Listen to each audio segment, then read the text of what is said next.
Hey guys, welcome to episode 6 of Big Deal Real Estate. You're here because you believe you can make it as a real estate investor or entrepreneur. And the goal of this show is to introduce you to the ideas and tactics implemented by successful real estate investors and entrepreneurs so that you can use them to create wealth for you and your family.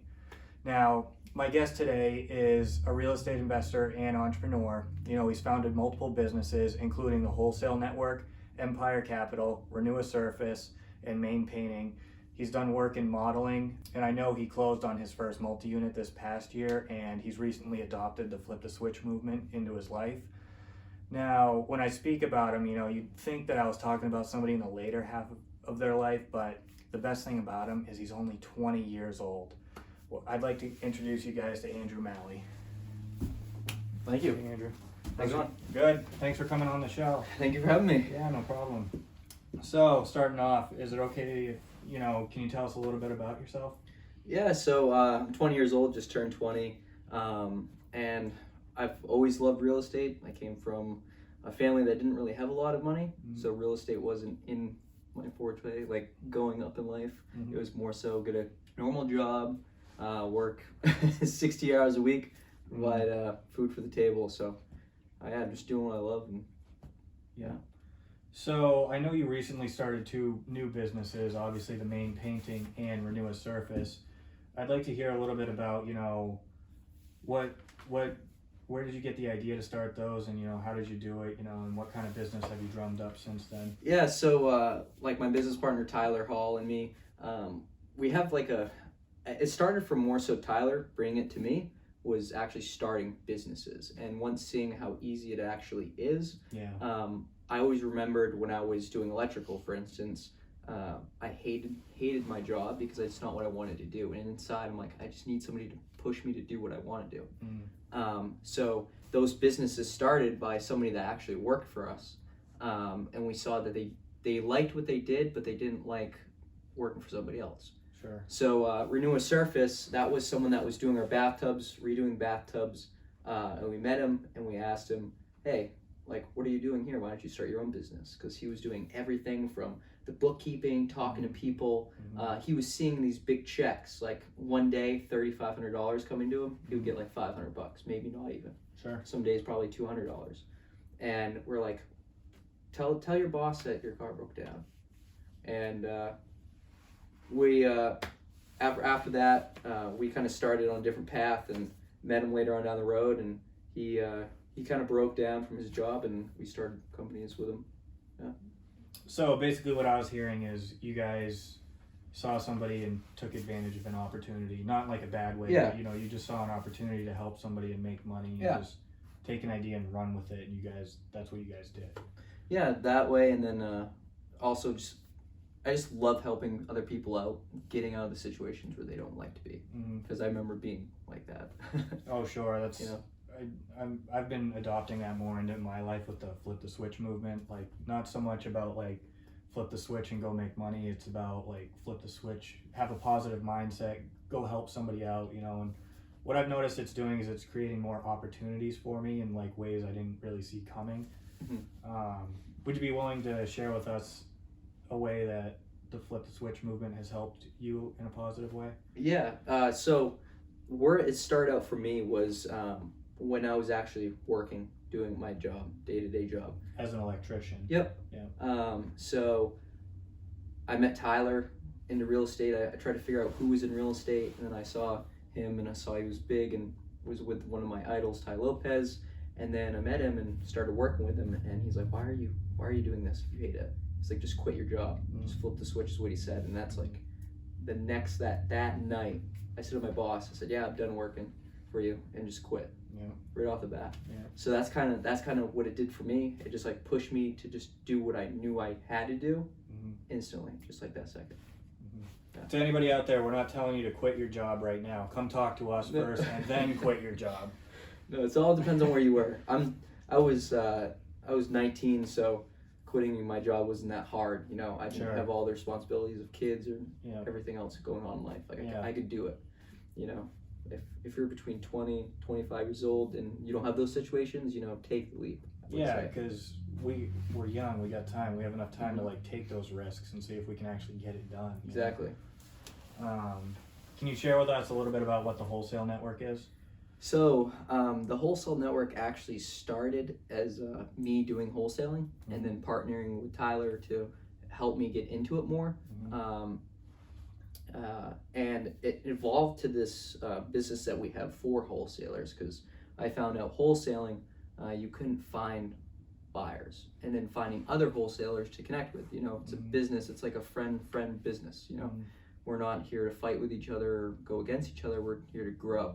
So it's like a place for everybody to come together, share their deals, and that's basically what it is, just a central hub. Yeah, because I'm a big believer in when we all lift each other up, we all win. It's not about like, I'm going out, I'm going to go find this deal and not tell anybody else about it because I don't want them to, take any of my business. I think there's a lot of people out there who have that mindset.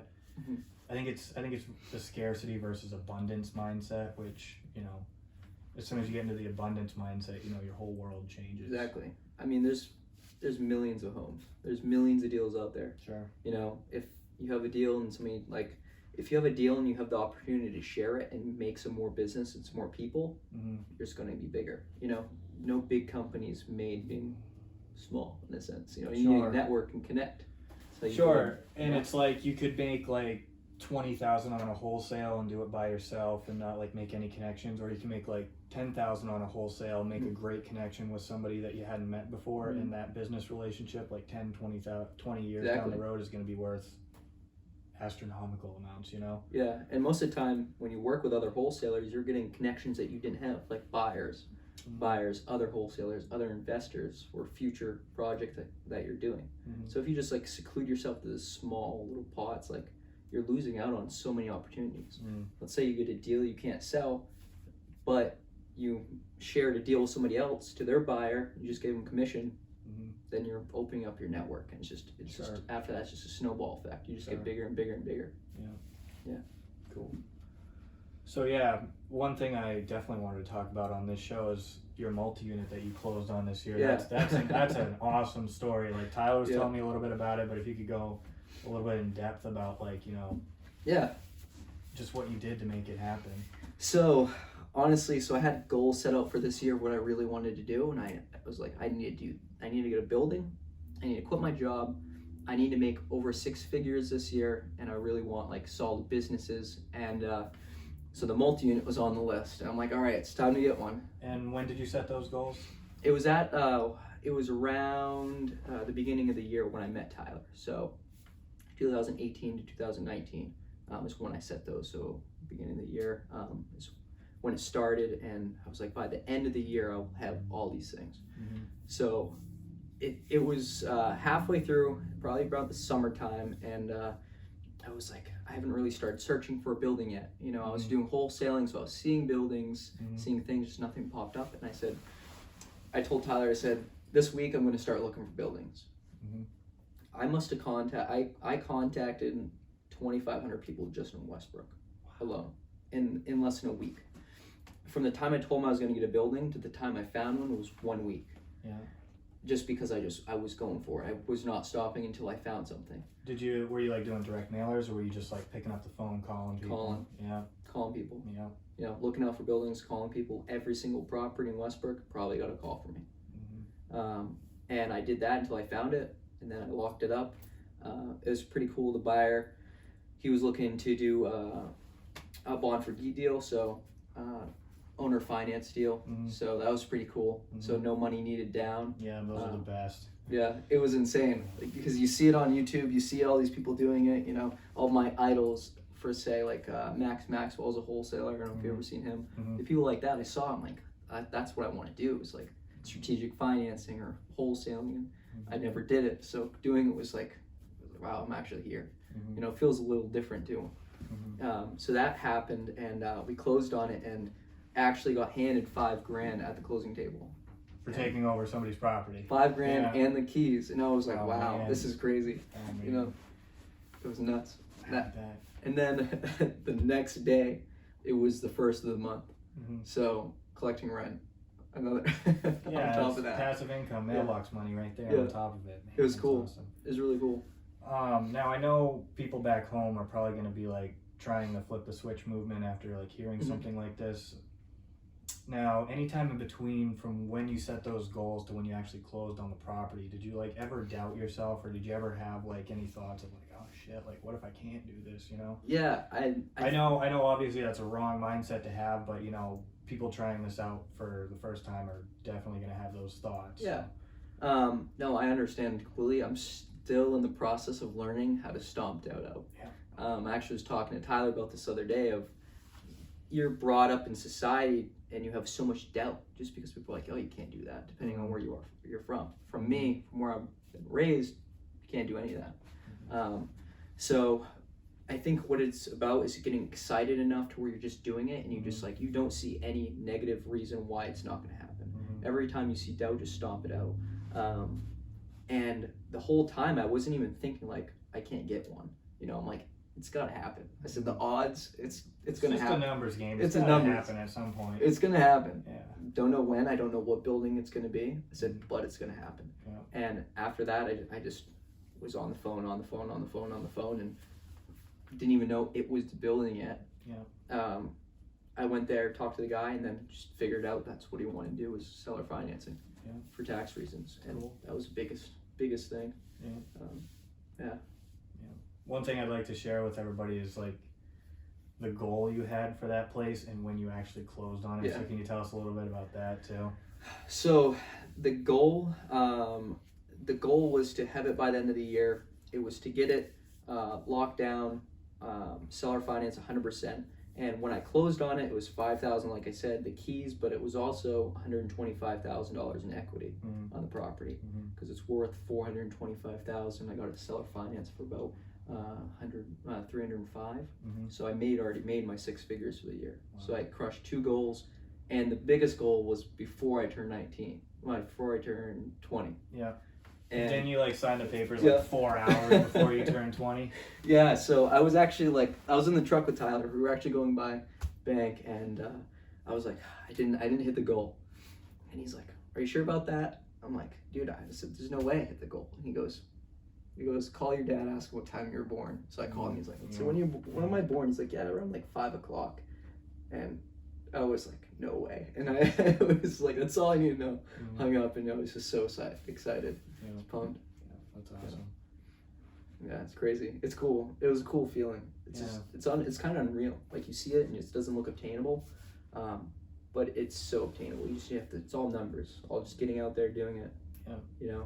Getting out there with a positive mindset, just grinding it out, just getting it done. You know. Yeah, I mean, like I've learned the difference from just having a positive mindset and knowing anything is obtainable. Oh yeah, sure. You know, that's like a big difference. Like just having like like I'm excited. Like I'm so positive. I listen to motivational videos. Like there's a big difference from motivational videos being excited and knowing that everything is obtainable in life. Yeah. Somebody did it.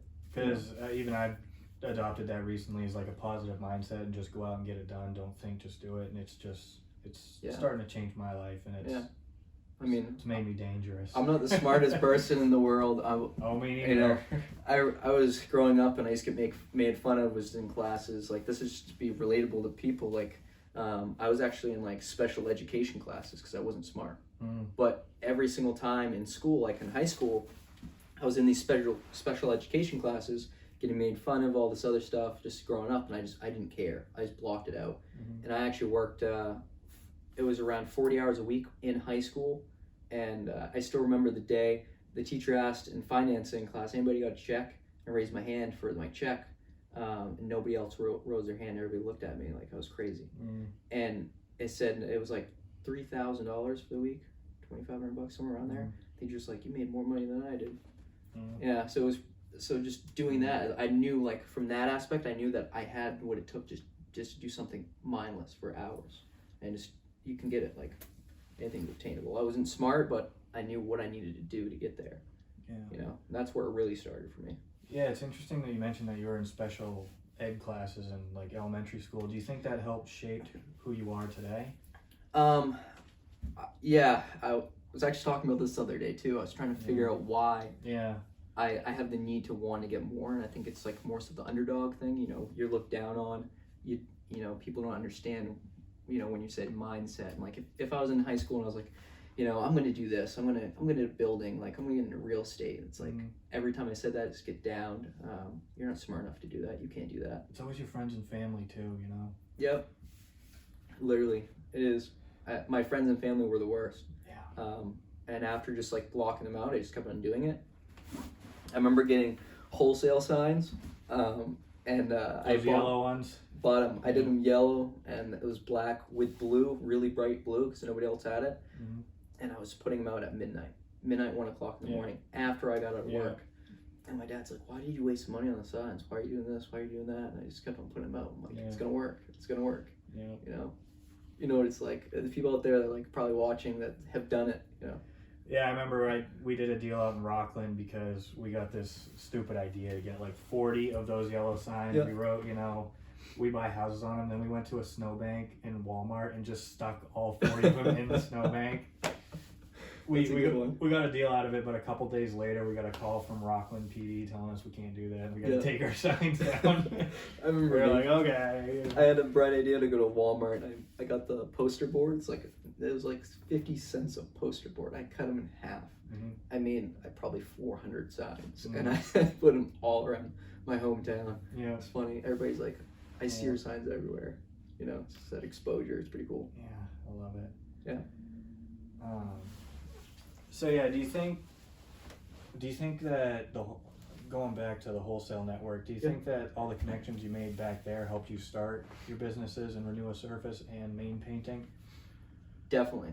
Everything is, for what I do, everything's correlated with real estate in some way or another. Mm-hmm. I'd like it to be, just because of that reason. Because you can go to your friends that are flipping houses and be like, "Hey, do you need your bathtub done? Mm-hmm. Hey, do you need painting in this house done?" I have somebody that I use that I trust, and it's my company too, so you can kind of control it more. I think it really goes hand to hand for sure.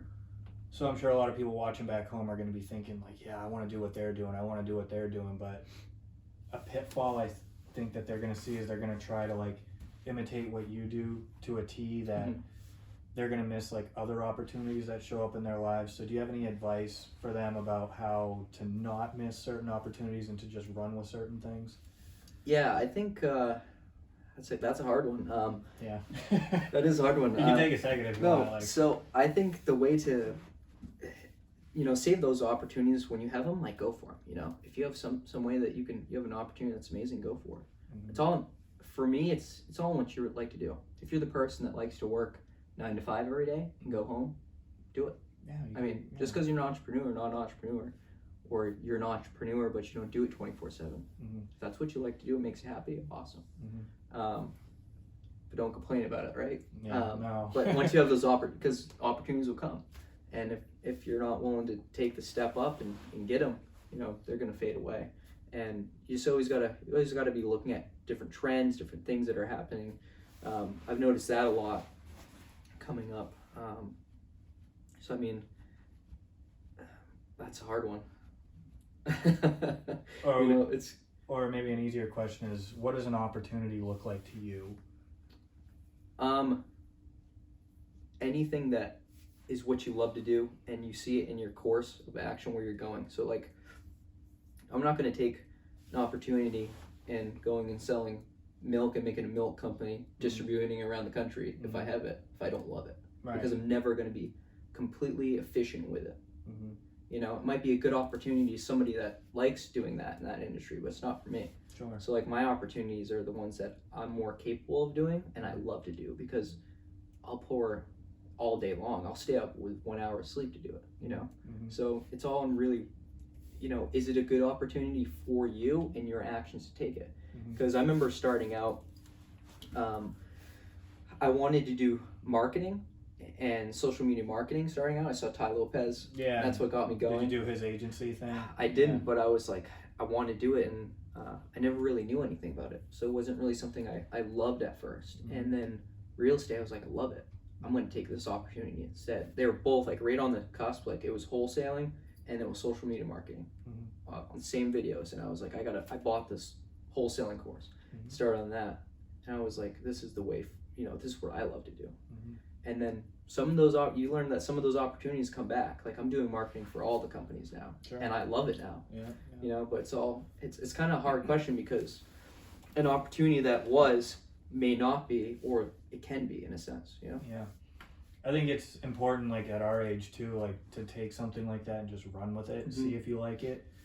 You know, because you don't know unless you try. That's why, like, I know, like, a guy that I watch, Gary Vee, he's like an opportunity. Yeah. Like, there's no such thing in a sense. Both roads go somewhere. You know, you could have an opportunity to start a company and make $1 million, and you could go on your plane, crash and die, or you can go work in a normal job, and all of a sudden your boss gives you an opportunity to own the company. Yeah. You know, it's like you never know. Yeah. Just take whatever one is your gut feeling. My gut feeling at the time was wholesaling real estate, getting into real estate. You know, that's what I took in a sense. It's such a hard question because they can, you know, life is just crazy. Yeah. It can go either way. I know. You know. Is there any new gut feelings that you're going to be running with? Yeah, I'm really want to start doing some more investing in fund investing with funds and getting big buildings and going like, I have some life goals and some things I want to do that sound pretty crazy to people, but like I want to get into commercial real estate, big commercial real estate, like thousands and thousands of units. Yep. So getting into that's just a different ball game, but it all starts out wholesaling and owning your first building. And, but so that's kind of where I'm headed off to. Yeah. But again, you know, just the difference between the deals we're doing now, like all these single family wholesales and deals like that is bigger numbers. Numbers game, bigger number. That's it. What's, you know, if you're negative 100,000, you're negative $1 million. Yeah, it's more money, but you're still negative. Yeah, in a sense. Exactly. You're still negative. You have the knowledge to get the $1 million back, just like you have the knowledge to get $100,000 back. Yeah. So it's just. You just gotta. It's like a goldfish in a goldfish bowl. It'll grow to the size of the tank. You just gotta put yourself in the right kind of tank to grow into that position that you want to be.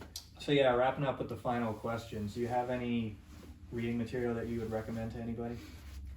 Reading material. So I was actually never good at reading. So if you're like me at all, Mentor Box. Love those. That YouTube. I mean, I never had a mentor at first until I met Tyler. So my mentor was YouTube, Gary Vee, Clever Investor, Ty Lopez, all those people. Like it's just like a book. You know, it's just all how you interpret it. For me, it was thinking of what they did, seeing it, like the second I listen to something like that, I'm just like, my mind blows up. I'm like, wow. There's like 5 million ideas that they have. I'm like, let's get in my, you know. I know, it's like a jolt of electricity. You just get hit with it and you're like, man, I want to go out and I want to do more. I just don't get it in a book. So for me, it's like Mentor Box was the best option, and YouTube. YouTube, Mentor Box. Yeah, whatever works for you. Yeah. Think and Grow Rich was another one I listened to. Yeah. That and The Secret. I'm kind of dabbling in The Secret. Yeah, how you attract what you put out there. Yeah. Exactly. You know, not having any doubt. Yeah. Now, final question. If you knew that your kids or your grandkids, like 10, 20, 30 years from now, were going to be watching this, what would you want to say to them? Another tough question. Yeah, I mean, what I would want, it's going to evolve. I know, like, obviously I'm super young, so these questions are going to change. Yeah. But just go for what you want to do. Like, don't let the family or friends, because there's going to be people like that in your life that are just going to tank you down. Like, seriously, like it's happened to me. Happened a couple weeks ago to me. Straight down. Even happened to me. Yeah. You know, just go for it. Don't block everybody else out. You know, you should only be rooting for yourself. You know, you shouldn't hear anybody else out. You just go for what you want to in life. You don't have to be a successful millionaire to have an awesome life. You know, just enjoy what you want to enjoy, in a sense. That's what I would say. There's always going to be those negative people or acts that happen outside of life that are going to happen. And eventually they'll just be like these people that are just pouring gas on your fire, and you'll learn how to, you know, leverage that to get what you want. Yeah. It's really about thinking. For me, it was like I used to have a lot of anger issues and stuff, so dealing with that was really hard for me. So for me, it was more so just calming down, thinking of the situation, and figuring out why I was mad at the situation. You know, and after you do that, you can kind of really deep dive into, you know, reacting, not yelling. Reacting in the right ways. In the right ways, yeah. For me, it was always, you know, yelling, coming up and yelling in my family. You know, that's how I was raised. So yeah, that's So to anybody out there who has any questions for you, is it okay if they reach out to you? all the time. Yeah. And where can they find you? So my Instagram's Andrew_Maley. Last name's Maley. Or they can find me on Facebook. I'm also on LinkedIn. I have Snapchat too. You'll find it in my Instagram. Yeah, you can reach out there. Cool. Yeah, I'll answer anyone. Cool. Always do. Awesome. Yeah. Well, thanks for tuning in, guys. We really hope you enjoyed this episode. For more content, please like, share, and subscribe for more. Thanks, Andrew. Yeah, thank you. Appreciate it.